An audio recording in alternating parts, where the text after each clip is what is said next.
I mean, there's so many amazing films, so many amazing subjects that are very prevalent for modern day. I mean, was it difficult to pick a winner out of so many amazing movies?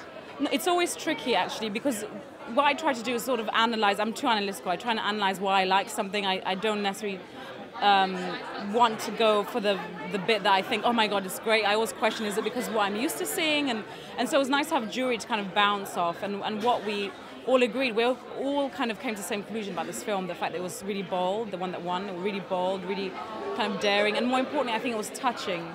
And it fitted that short format. I can't imagine it existing as something else. That's why it kind of made it perfect for me. So many amazing films this year. We were saying some of the other filmmakers and actors and everything about a lot of films that are hopefully going to spark the right discussions and the right things. I mean, are you hopeful that this movie and some of the others do spark the right conversations with the right people? Yeah, I think so. I think, and exactly, him winning this prize, probably more people will go and see it, hopefully, and then kind of, and it's funny how it's really great because it was set in the 80s, 90s, but it's sort of now really applies to what's happening now. So yeah, I think it's a great platform to allow like a discussion. Yeah, and obviously you've been here yourself. Obviously you won, and you've won lots of things from the London Film Festival last year. I mean, what makes this festival such a great platform for filmmakers to kind of jump from? I think it's a festival that shows the best of the best, because some of the films have been traveling through the year, and I think it's really well curated, especially for the shorts. I found the shorts that we got were really well curated, and also, I don't know, for me it's a very special, because I just think they spend just as much love promoting the shorts as they do with the feature films, and I think that's really special. A lot of festivals don't do that kind of loose focus. And they have a platform for the big gala events, they have a platform for the indies, and they have a platform for the shorts. I find that really unique and special, so yeah. Tell me about the process of when you were watching the movies and everything else and being kind of part of the jury. I mean, how was that experience for you? Yeah, it was incredible. It felt a real privilege to be watching films made by people at the beginning of their careers, and also because I'm not that far ahead of that. You know, my film only came out last year, my first film. And it made me super excited to see these incredible, original, diverse voices coming up with these incredible stories. Yeah. It was a real honour. I guess it's an honour, but also not too much of a stretch to watch all these amazing movies and have all the great pastries, apparently, Lenny says. Well, you say that, but, you know, I had to... So I live in Yorkshire on a hill with very bad internet, and they were sent as screeners, and so I had to go to Keighley Library and watch them there because my internet wasn't quick enough to play them. So I thought that was a big sacrifice myself. There's a real kind of diversity in the movies. I mean, was it difficult to pick just one? Because they all had great stories and so many great themes. I mean, the talent's extraordinary on every level, and it was a really tough choice. They're all extraordinary films. We said to Lenny as well about how as a filmmaker you can't help, I guess, but have some of that talent rub off on your own filmmakers and filmmaking, should I say, and, you know, for your future and everything else. I mean, that must have been a very rewarding experience as well. Totally. You know, like watching any film, for me, it doesn't matter what it is. It doesn't matter if it's a Marvel film or an indie film. On any subject matter, there was always something that will imprint on me to take away and think about, and maybe by osmosis it kind of feeds into my work. Yeah, it's my favourite thing to sit in a cinema.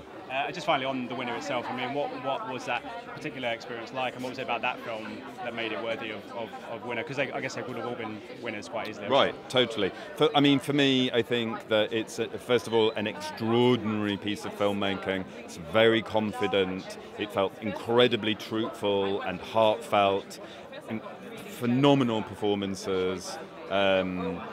Totally resonant, and for me it was about looking at a subject matter that might have felt a coming-of-age film, that might have felt we might have seen this story before, but it was seeing it from a very different angle, which made it feel new and fresh and exciting. That central performance is extraordinary.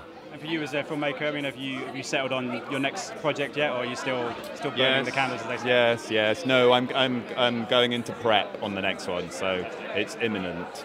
I see you again. Yeah, and a different job. It's gone really well. I really enjoyed it. Yeah, I guess it's quite a tough job to sit and watch movies all day, but you got through it, I think. I sit and watch movies, and I'm going to say later on, I eat pastries because they're very good about the pastries. Pretty much my favourite way to live.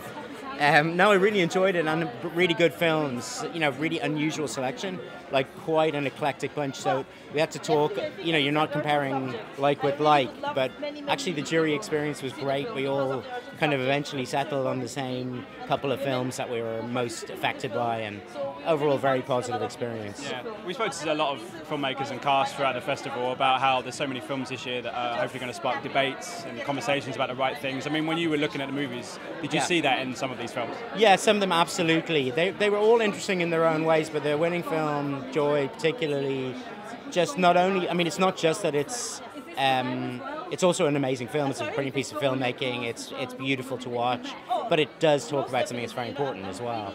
And it will, particularly in Austria, I think, where it's from, raise a lot of attention and cause a lot of debate, and that's all really good. Yeah. What was it about the winners that you found personally so compelling? Because they're all extraordinary films in their own right. But yeah, absolutely. So the film which got special commendation, which is Birds of Passage, it's just a really brilliantly made piece of work. It's a sort of riff on the rise and fall of the cartel story, but it was so unusual to see that combined with really delicate study of like indigenous families in Colombia, which I didn't really know about. I didn't know about their involvement in that part of, you know, in that trade. And so it really deepened your understanding of what are, like, quite often kind of cartoon villains. You know, and just beautifully shot, beautifully paced, and really interesting film. And then Joy, like I said, is a film which really kind of affects you at a deep emotional level. I think the cast are non-professional actors, and their delicate kind of, their delicate, simple, kind of truthful portrayal of those women was just incredibly powerful for us as a jury. And ultimately, you know, it's the emotional effect of a film which stays with you, and that was the one which had the biggest effect on us as a jury. Yeah, I guess for filmmakers such as yourself, you can't help but have a lot of the movies rub off on you and for your career. I can imagine that was a very rewarding part of it as well. Definitely. I found myself, you know, and I was talking to Gonzalo, who's another filmmaker. Both of us were making notes as much about our own films as we were about the films we were watching. Because when you watch good work, it stimulates those same parts in your own brain. And I saw lots of, I mean, as I said, it was a really varied collection of films. So we were watching like a three-dimensional snapshot of filmmaking at the moment, you know, at the highest level. Yeah. Thanks so much for your time again. Pleasure. Cheers. Have a good one. Cheers. Congratulations on the award. So much. What does it mean for you as a filmmaker to have your film not just win awards, but have so much praise and so many nice words said about it? Oh, you know, this is so fantastic because you work for 4 years on a film and you put everything into it. All the energy you have, all the emotion. And then getting this kind of recognition is just fantastic, you know. It's a big honor, and also like it's a relief, you know, that people are connecting to the film. It was a real they understand it. it. Was fantastic to see. What was the kind of genesis of the film for you? I mean, how did it all start? Really exciting. It started when I read something about this system of sex trafficking from Nigeria, and learned that it's a vicious cycle where the madams, the exploiters, are former sex slaves themselves. And this interested me a lot. You know, it was very shocking to me as a woman, but also very intriguing. And I felt that I have to make a film about it. Yeah. I mean, there's lots of films this year. We spoke to a lot of filmmakers in the jury about films that are sparking discussions and the right debates. I mean, are you hopeful that your film does do that and does spark the right debates from the right people? Definitely. I think this is such an urgent subject, and it's happening all over Europe, and it's an untold story. So I really hope that it will get a debate going on and raise awareness. Huge congratulations on your award. You must be delighted with the reception so far, and all that hard work has come to fruition, if you like. Definitely. Very touched. The screenings we had here, where audiences were participating, where cheers were heartfelt. I was really touched. I mean, it's such a prevalent subject in the world, especially in America these days. I mean, there's so many things. I guess you could have picked a lot of different stories, but why was it this particular story in 2017 that kind of made you want to make the movie? Yeah, we could talk about America right now, but if we think in more global terms and maybe we look into our own country, my country of origin, Italy, then I would say that the common denominators is that democracy, justice, and tolerance are not negotiable concepts. And asking for democracy, for justice, and for tolerance is not a radical act. And I think that's what's important about, even being here screening my film. It's been a great festival for movies that have hopefully going to spark discussions and the right conversations between the right people. I mean, are you hopeful that this does spark the right conversations with the right people in America and also around the world? I do. That's my hope, and that's why I make films. And if anything, at least I hope that people will start a conversation within themselves and look at what they can do and, you know, hold themselves accountable. That's what I'm trying to do, actually. Yeah, and also I guess for a documentary filmmaker, the audience reactions are obviously very important. You must be delighted that people have taken so much away from the film so far. Very, very delighted. It happened everywhere in the world, and in London it's been a very warm reception, and I was really touched, so I'm definitely very happy. Scott, hey guys, congratulations. Not too bad, thank you. It's been a good festival so far, and you've won. Congratulations. How was that? I can't quite believe I've won, yeah. Yeah, it's nuts. It's like, you know, I've been coming to this festival for 10 years. I've been doing your job. I've been like, and so, you know, even to be in the competition was far more than I ever expected, and yeah, it's mad. Yeah. So what was it about this kind of the subject matter and this story that kind of compelled you to want to make it and put it out in the world? It's one of the, like, it's been a story that I've known about for 5-10 years, and it's always just been like at the back of my head as something worth exploring. And it was only really when I realized that the version of it I knew as someone who thought themselves like quite informed on the subject was still so one-sided and so lacking in nuance. The second I started to actually investigate it and find, you know, the kind of raw materials of the case, you just realize how easily you can be led down a line of interpretation by the powers that be. Yeah. And so yeah, that kind of spurred me on to make something that could be a kind of counterbalance to that. And what was it about this particular festival that made you kind of think, I want to, if I'm going to put it in any festival, I want to definitely put it in the London Film Festival? Easy bus ride from home. Yeah.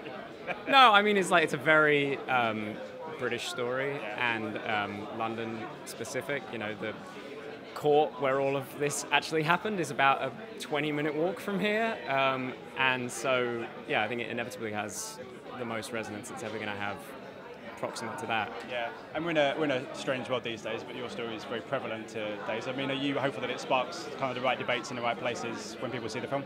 Yeah, I hope so. I mean, what's revealing about it for me is how depressingly familiar all of the tactics are that the police and the prosecution and the press used in this case, and like whether or not the targets are the same nowadays. It's certainly a lesson in like how public will is swayed against seemingly quite sympathetic figures. Yeah. What does it feel like to have this kind of recognition for your movie so far? So good, so good. It feels wonderful. I think we made this film with a lot of passion for our protagonist, a lot of passion for our subjects, and to feel that passion from an audience, to feel that an audience is really reacting to it to that extent, feels wonderful. And we just released the film in France, we released the film in Belgium, where we also see that the public is really going to it. And for me, that is also really a big thing, that an audience is really buying tickets to come see this film, which is at the base not the most simple film for a big audience, but we always intended it to be, so I'm very happy for that. Yeah. It's been a great festival for movies that are going to spark debates and the right discussions with the right people. I mean, are you hopeful that this does a similar thing and that the right people are talking about the film? I think, in our film we have our protagonist say that she doesn't want to be an example, she just wants to be a girl. And in a way we see the film as a portrait of one person from the community. We don't see it as a representation of that community, but if it can be like a little brick in a longer conversation, in a longer dialogue, then we're very happy about that. But I think the main purpose for us to make this film was to have one voice be heard and show that voice as complex as we could. And for you as a filmmaker, I mean, what's the experience been like, sort of making the film for the first time and then seeing it go out into the public? I mean, what's that whole experience been like for you? It's been a vulnerable experience because you make something and you believe in it and you want it to be loved, and then you put it in the world and you're scared that people are gonna not love it. So it feels very, very warm that people are reacting to it to that extent, especially as a first-time filmmaker. It feels like I feel it as people are really caressing, embracing the fact that we did this, and it gives me a lot of energy to continue for a new one, to make a new one. Ladies and gentlemen, you're watching Hey You Guys! Hey You Guys, huh? Hey You Guys. Is that from the Goonies? It is indeed, yes. Nice. Hey